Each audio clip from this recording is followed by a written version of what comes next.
vendo, Não. mas existe essa liga que são os hidrogênios se ligando aos oxigênios, né, na molécula e tal. Mas isso aqui é a nível químico. A nível físico, o que a gente tem é o seguinte: a fibra de celulose, ela é peludinha, né? Ela é que nem o braço da gente. Então, se o meu braço fosse, né, aqui do cotovelo até aqui fosse uma fibra de celulose, essa penugemzinha aqui, esses pelinhos todos, ela tem igualmente na sua parte externa.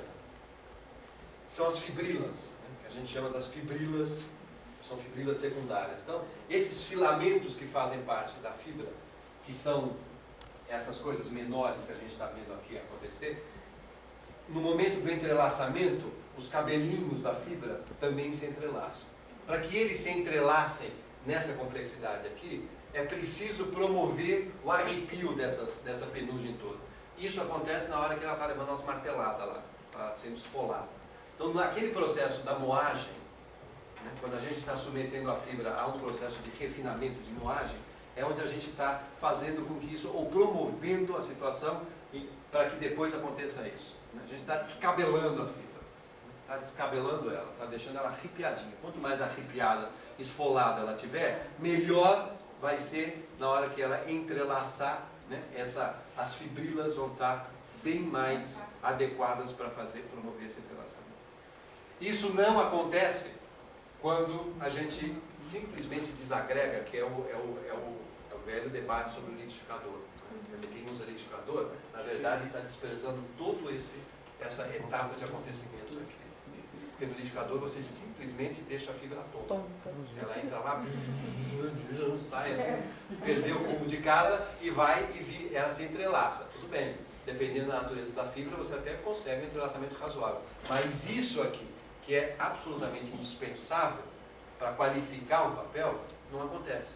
Você não tem como fazer isso acontecer. Para fazer isso aqui, você precisa de um instrumento de outra natureza, que fisicamente promove um outro tipo de coisa, tá?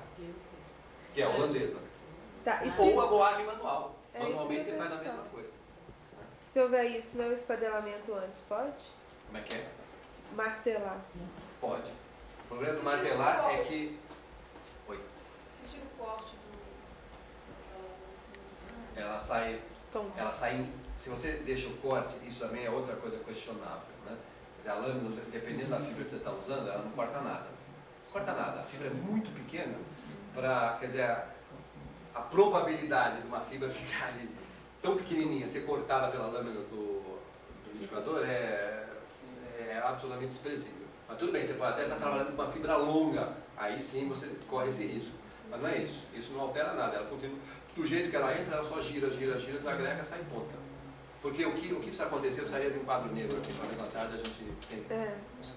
É um esfolamento, né? Quer dizer, nessa coisa do arrepio, é quase que um ato de lixar que você promove, né? Você pega fibra por fibra e dá uma lixadinha nela, assim, em toda a ponta, ela fica toda arrepiada, em carne viva, aí sim ela tá boa para ser entrelaçada.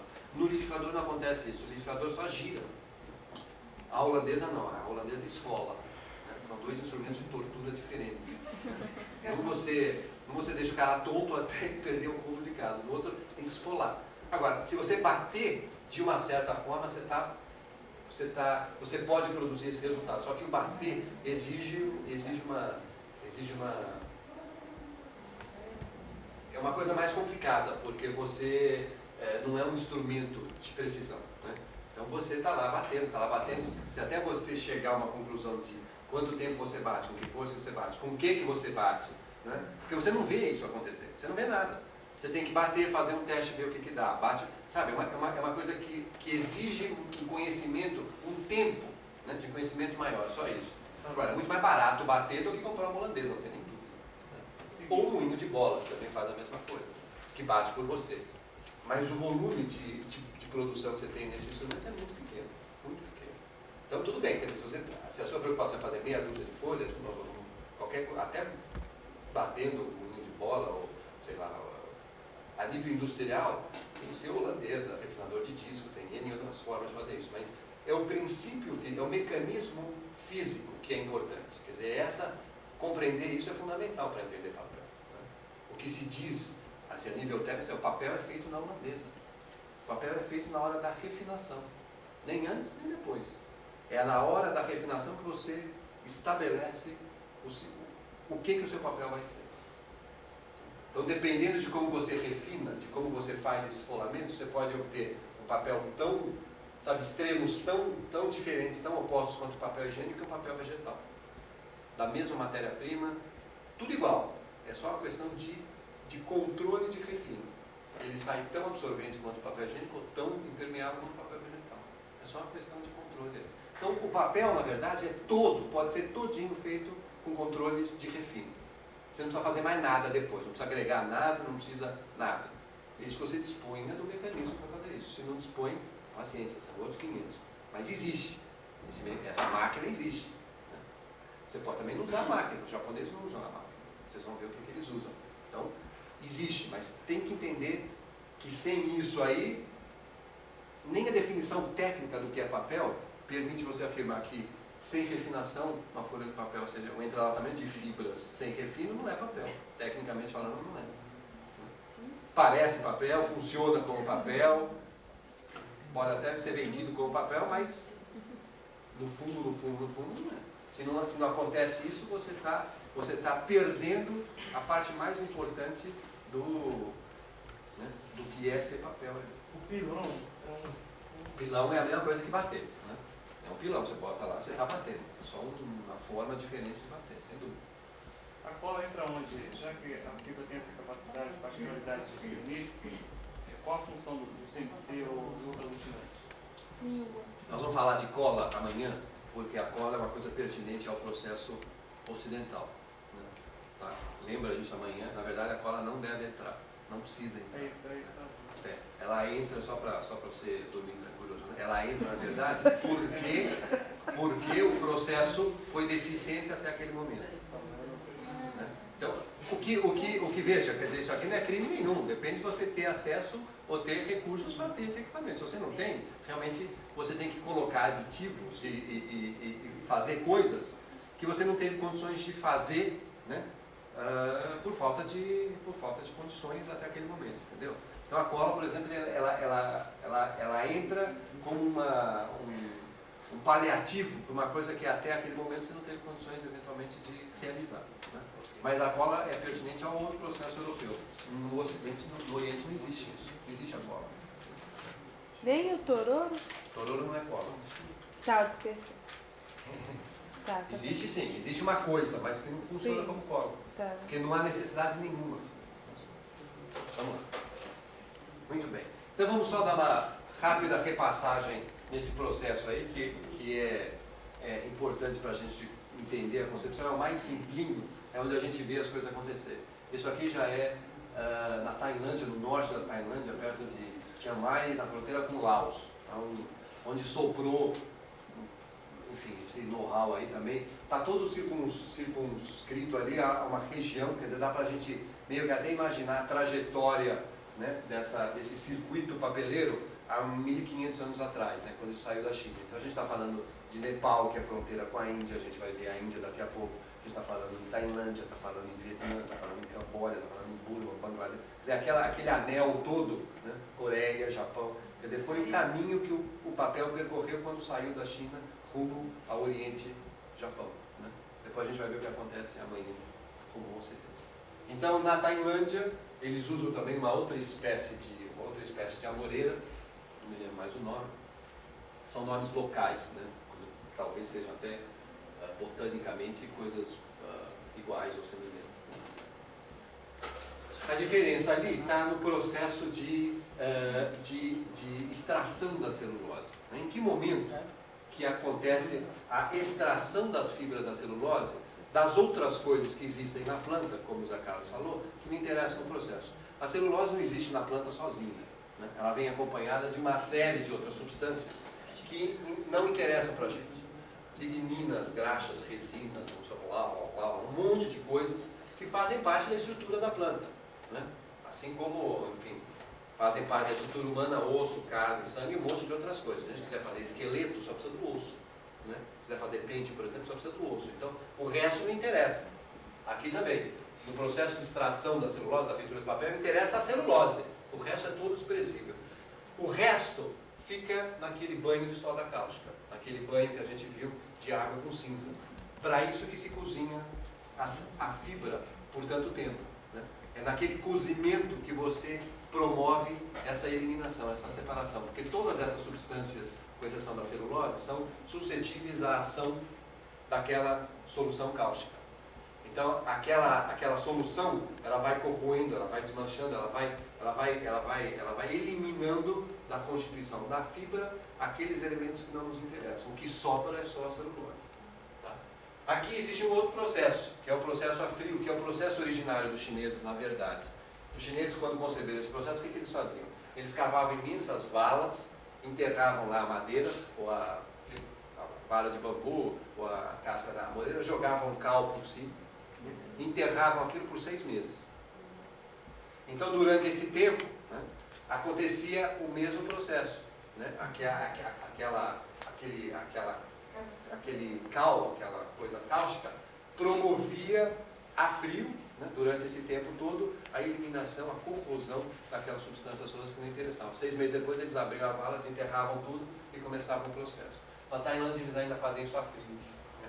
Então, é uma solução cáustica fria, não existe cozimento, e aquilo fica em banho durante várias semanas. Né? Acaba acontecendo a mesma coisa. O cozimento só acelera esse processo todo. O que tem naquela água? Cal. Cal.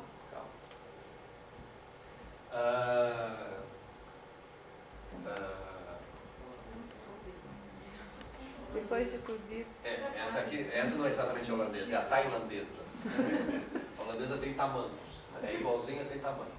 Mas essa aqui é o processo de moagem na Tailândia, é igualzinho que a gente já viu lá. Ela pega aquela casca toda que não foi cozida, mas que foi separada, que quimicamente da qual foi extraída a celulose, traz para essa mesa aqui, e aqui ela age com 2 martelos de madeira. Né? Então é uma coisa muito mais suave e delicada do que o outro que fazia pedra com pedra. Né?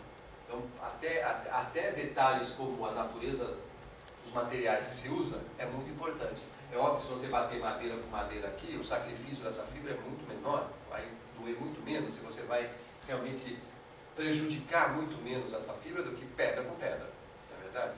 Então ela trabalha com 2 porretes e é um negócio assim, nas horas vagas ela toca na bateria da escola.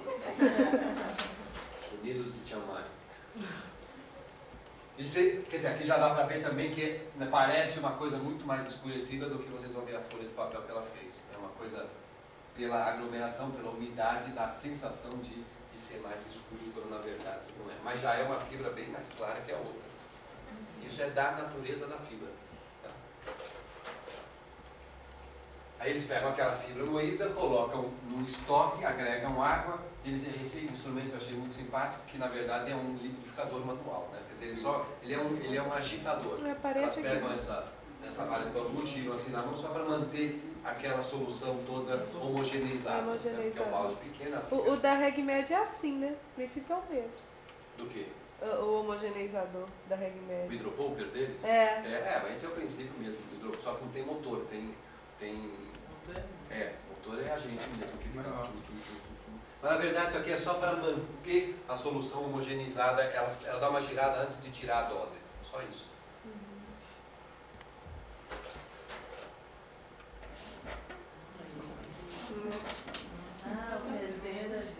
O motor sou eu ali. Otávio, isso é lata de alumínio mesmo? Isso é lata de tinta. Isso não é muito ruim, né? Isso é ruim, isso é o que tem, né? Eu aprendi uma coisa na Índia que é uma das coisas mais fantásticas que eu já ouvi. Na Índia, o lema da nação é o seguinte: se nós não temos, nós não precisamos. Não tem, não precisa. E todo mundo, são quase 1 bilhão de pessoas que vivem sem clipes de papel, sem as coisas. Você fala, mas como é que vive? Na boa, sem casa para dormir. Não tem, não precisa. Então a gente fala, mas não é. Seria bom se fosse um pote de aço inox, né? A gente sabe o que é isso, né? Mas tem lata. Nós não temos, não precisamos. Então o molde, né? Muito semelhante àquele molde nepalês. Aqui dá para ver até um pouco melhor as características dele. Tá vendo? Ele até não não tem nem prego. Não entra prego no molde, ele é todo encaixado e amarradinho. Aliás, prego, eu também descobri na África que é um luxo fantástico. A gente não sabe que país maravilhoso que a gente tem, porque tem prego. Porque na África existe comércio de prego usado. Tem gente que abre uma esteira na rua e vende prego enferrujado e torto. E vive disso. Porque não tem prego, não tem fábrica de prego. Uma vez um amigo meu de Zimbábue ficou aqui em casa, eu levei ele na Florencio de Abreu, que é a rua de comércio em São Paulo, da Rua das Ferramentas. O cara quase morreu de coração. Ele ficou com tanta porca, parafuso, e aí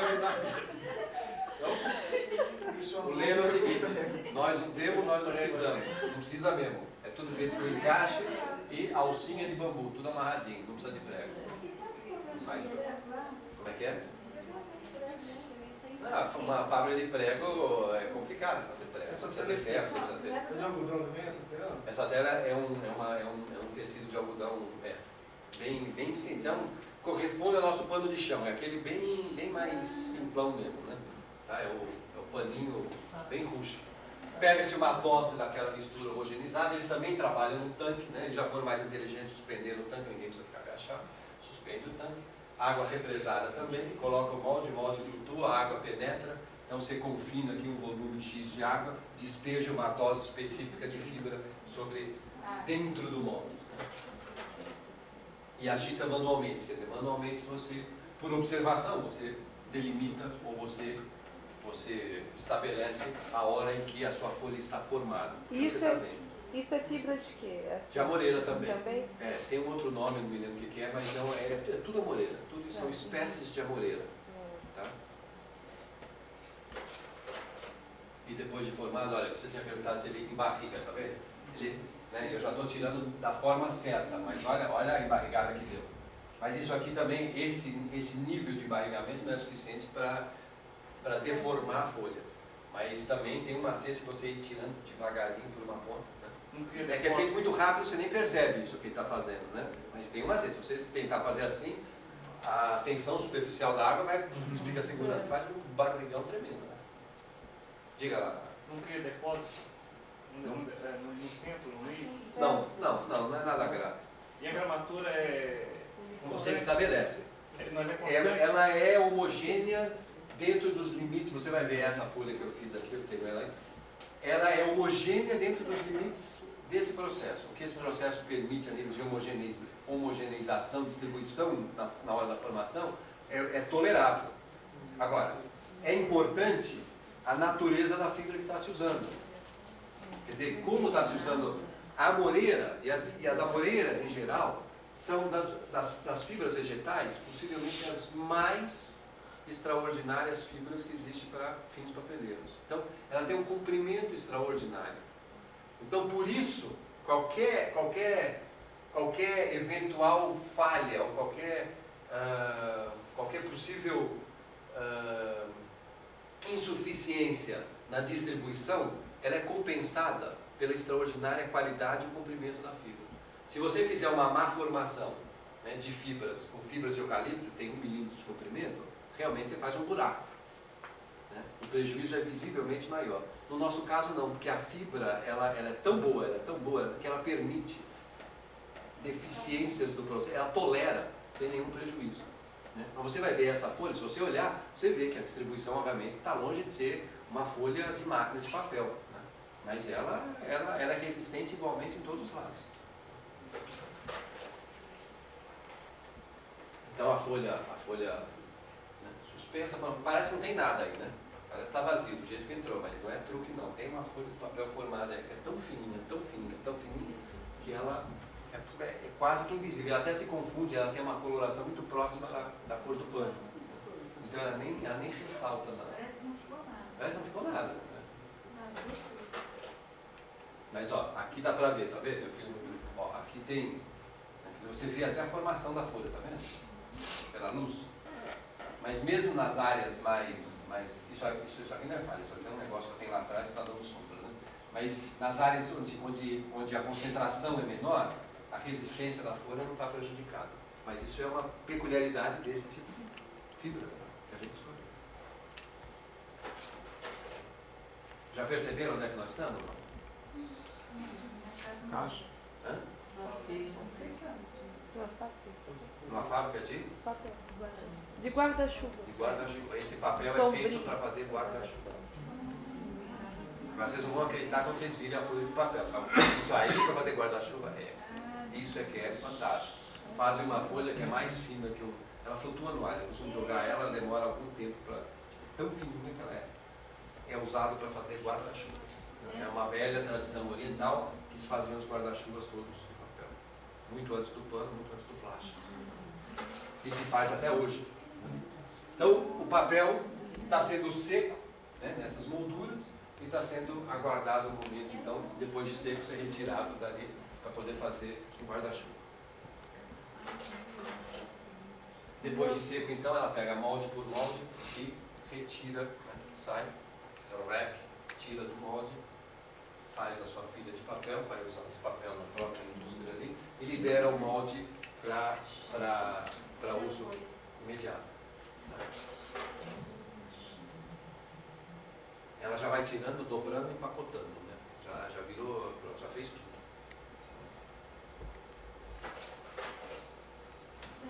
E aí é o departamento de guarda-chuvas, né?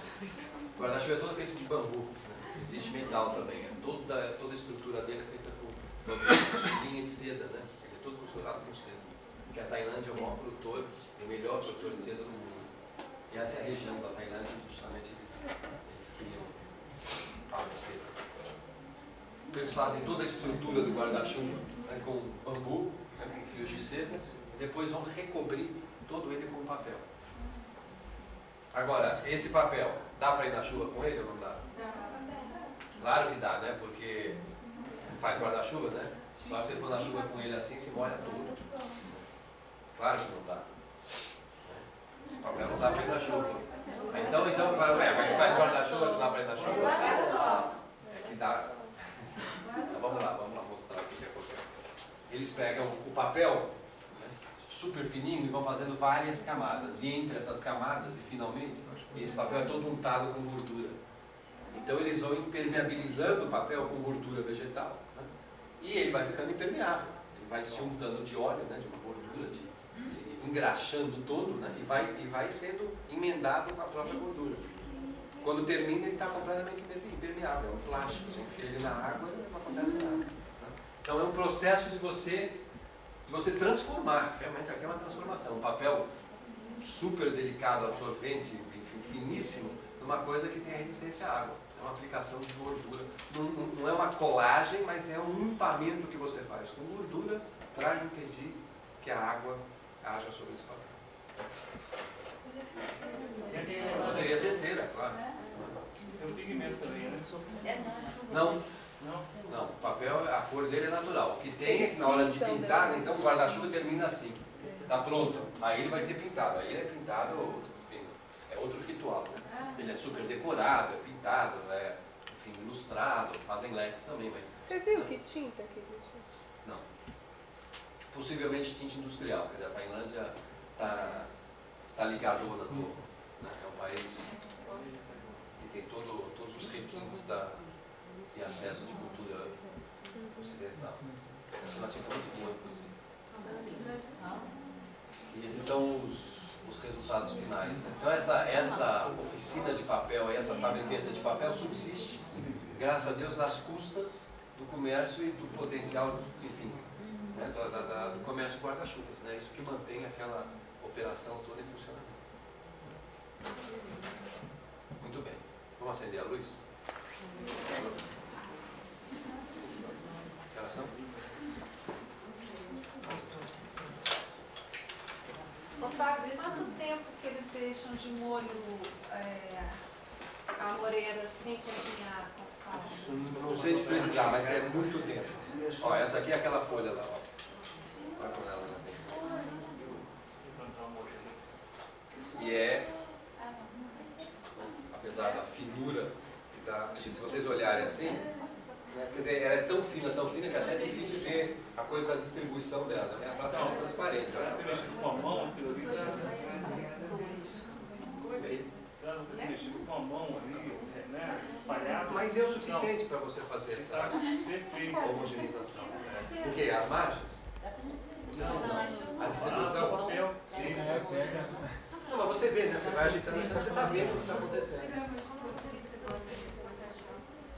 Quanto que?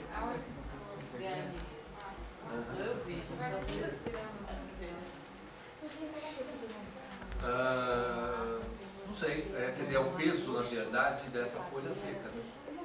Que é, aí deve ter o que, 10 gramas, nem isso. É que na hora que você coloca no molde, ela está encharcada de água, ela pesa muito, porque você está botando água, na verdade, muita água, né? Mas ela sempre, a massa dela, a massa específica dela é muito. A moreira é colhida, ela tem que ter umidade própria, ela é colhida no momento específico, quer dizer, não é pega a primeira aqui na frente, não, não. Ela é cultivada para isso e ela é colhida em estações específicas para essa finalidade.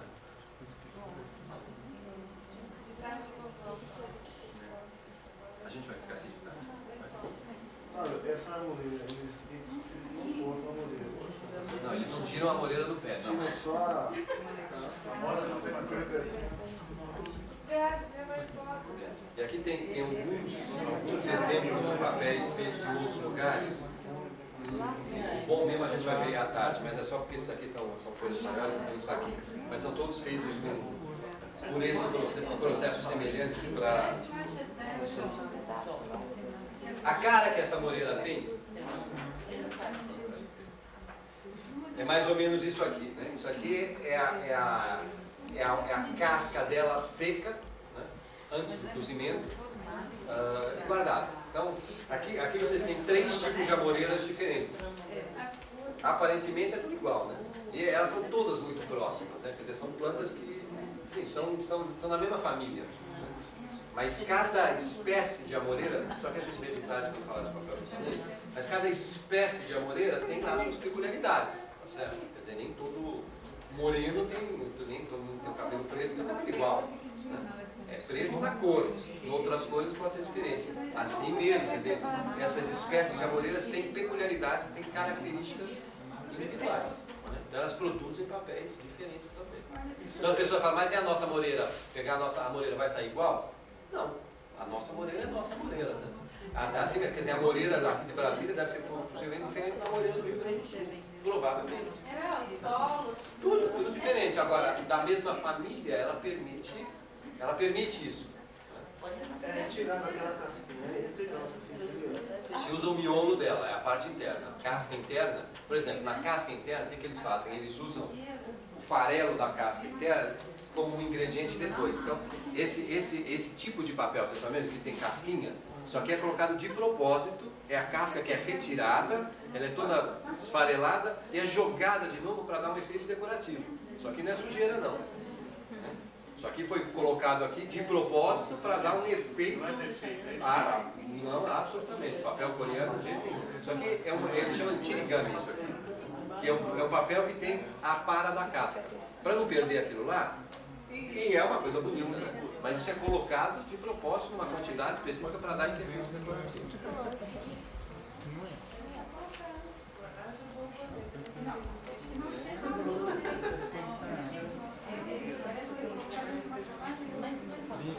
Isso aí vocês vão entender hoje à tarde só. É entre uma laminação e outra. Dá para a borboleta não voar. Alguma dúvida? Alguma queixa? Não.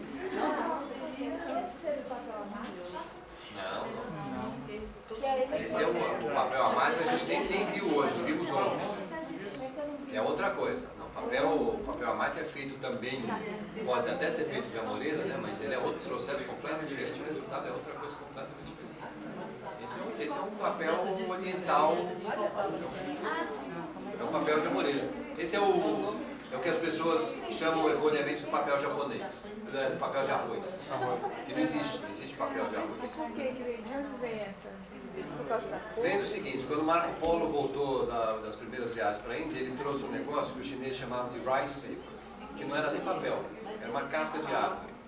Não era nem papel. O primeiro papel de arroz, se chamava papel de arroz, não era papel, né?